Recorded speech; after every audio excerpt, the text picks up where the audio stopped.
Hello friends लोग, मैं हूं आपका दोस्त मोंटी और आप देख रहे हैं मेरा चैनल मांगा एक्सप्लेनेशन। जो लोग इस चैनल पे नए, मेरे चैनल को सब्सक्राइब कर दे, वीडियो को एक लाइक कर दो, कमेंट करके जरूर बताएं कि वीडियो कैसी लगी। चलो एपिसोड को शुरू करते हैं। एपिसोड की स्टार्टिंग में हमें दिखाया जाता है जो यांग फैंग होता है वो जिस जगह पे खड़ा होता है, वो जगह की जो रेत होती है वो ऊपर उड़ने लगती है। और फिर हमें दिखाया जाता है जो यांग फैंग होता है वो अपनी नीचे की तरफ देखता है तो जो सैंड होती है वो पूरी की पूरी हिलने लगती है। और यांग फैंग कहता है कि अरे ये तो क्विक सैंड है।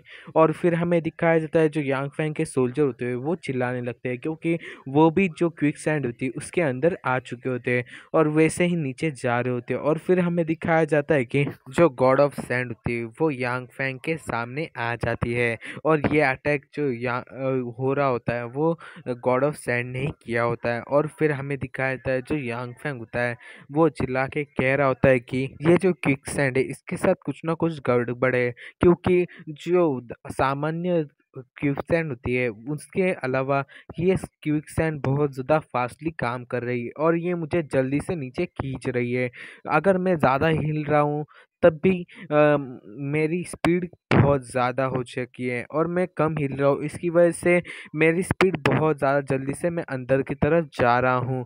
और फिर हमें दिखाया जाता है कि जो यांग फैंग के शैडो सोल्जर होते हैं वो नीचे की तरफ जा रहे होते हैं और वो कहते हैं कि मास्टर। और फिर यांग फैंग कहता है कि हाँ मैं आ रहा हूँ, एक मिनट। और फिर हमें दिखाया जाता है कि जो यांग फैंग होता है वो अपने शैडो सोल्जर से कहता है कि अब तुम्हारा यहाँ पे काम कुछ भी नहीं है, एक काम करो तुम लोग वापस आ जाओ। और फिर हमें दिखाया जाता है जो शैडो सोल्जर होते हैं वो वहाँ से गायब हो जाते हैं। और उनके गायब होने के बाद जो यांग फैंग होता है वो एक अटैक की तैयारी करने लगता है। और जैसे ही वो अटैक करने वाला होता है तभी हमें दिखाया जाता है जो गॉड ऑफ सैंड होती है वही जो यांग फैंग होता है उस पर डायरेक्टली हमला कर देती है।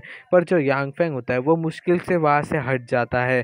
पर जो गॉड ऑफ सैंड होती है उस वो रेडी हो जाती है उसका नेक्स्ट अटैक करने के लिए। पर यांग फैंग ने अपनी जगह को बदला होता है, इसकी वजह से वो जल्दी से जो दलदल होता है उसके अंदर गिरने लगता है और कहता है कि ये बीस्ट है कि कोई मजाक कर रहा है। और फिर हमें दिखाया जाता है जो यांग फेंग होता है वो पूरा का पूरा मतलब उसका थोड़ा सा ही सिर ऊपर रहता है और वो पूरी की पूरी तरह से जो दलदल होता है उसके अंदर गिर चुका होता है। और वो अपने मन में कह रहा होता है कि ये बीस्ट मुझे इस ट्रिक को यूज़ करते हुए मारना ही चाहता है, डैम इट। और ऐसा कहते हुए यांग फेंग उस दलदल के अंदर चला जाता है। और फिर हमें यांग फेंग की आवाज़ आती है, वो कह रही होती है कि ये असलियत में बहुत ज़्यादा स्मार्ट था। और फिर हमें दिखाया जाता है यांग फैंग एक काली काली सी जगह पे होता है, वहाँ पे बहुत ज़्यादा अंधेरा होता है और वो कह रहा होता है कि मुझे ये सब कुछ मेरी ही गलती है, अगर मैंने पहले ही इससे दूरी बना के रखी होती तो मेरे साथ ऐसा नहीं होता। मैंने अपनी आपको बहुत ज़्यादा स्ट्रांग मान लिया था और अपने आप को बिना कुछ करे डायरेक्टली उस पर अटैक करने के लिए आगे बढ़ा था, मुझे पहले से ही उससे दूरी बना के रखनी चाहिए थी। वो अपने आप से ही ये सब कुछ कह रहा होता है और वो कहता है कि मुझे लगता है कि मैं आज यहीं पे ही मरने वाला हूँ। ऐसी फीलिंग शायद मुझे लास्ट टाइम कब आई थी मैं इसके बारे में तो भूल ही गया हूँ, मुझे उस बारे में याद करना भी नहीं है।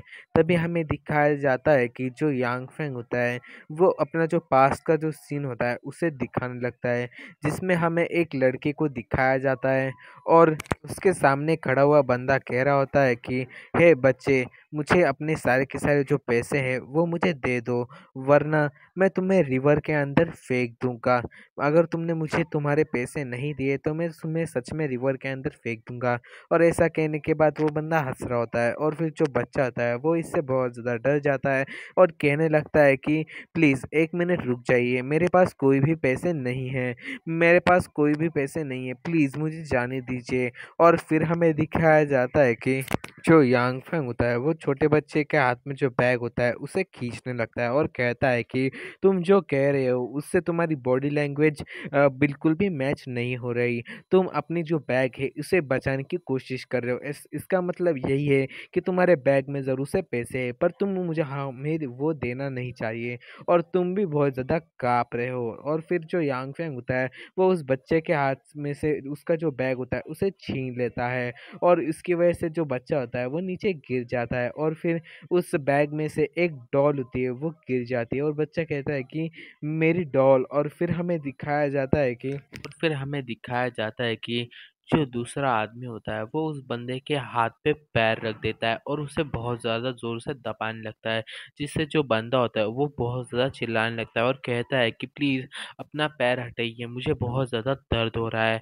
और फिर हमें दिखाया जाता है जो टकला बंदा होता है वो उस डॉल को उठा लेता है और कहने लगता है कि अरे ये डॉल तो बहुत ज़्यादा महंगी लग रही है, मुझे लगता है कि आपके पास इसके खरीदने के लिए पैसे थे, पर आपके पास मुझे देने के लिए पैसे नहीं हैं, आप बहुत ज़्यादा झूठे हो। और इसे कहते हुए वो बहुत ज़्यादा हँस रहा होता है और फिर हमें दिखाया जाता है कि जो टकला बंदा होता है वो जो लड़का होता है उसके हाथ पे बहुत ज़्यादा ज़ोर से पैर को रगड़ने लगता है, जिससे जो बंदा होता है उसे बहुत ज़्यादा पेन होने लगता है। तभी हमें दिखाया जाता है जो यांग फैंग होता है वो जो टकला बंदा होता है उसके पास आ जाता है और उससे कहता है कि बॉस आप अब हमें यहाँ से चलना चाहिए, हमारे पास ये डॉल आ चुकी है, मुझे लगता है कि हम इसे बेचकर बहुत सारे पैसों को ले सकते हैं और इससे गेमिंग सेंटर में जाके बहुत सारे कॉइन के साथ एक्सचेंज कर सकते हैं। और फिर हमें दिखाया जाता है जो यांग फैंग होता है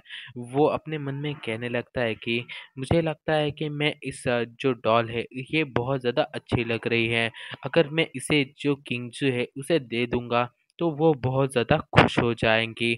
और फिर हमें दिखाया जाता है कि यांग फैंग ये सब कुछ सोचते हुए बहुत ज़्यादा खुश हो रहा होता है। तभी हमें दिखाया जाता है कि उसके पीछे से किसी की लड़की की आवाज़ आती है और वो लड़की कह रही होती है कि मेरे भाई को बुली करना बंद कर दो। और फिर हमें दिखाया जाता है एक लड़की को और वो कहती है कि अगर तुमने मेरे भाई को बुली करना बंद नहीं किया तो मैं तुम लोगों को नहीं छोड़ूंगी। और फिर हमारा जो एपिसोड है वो इसी पॉइंट पे ख़त्म हो जाता है।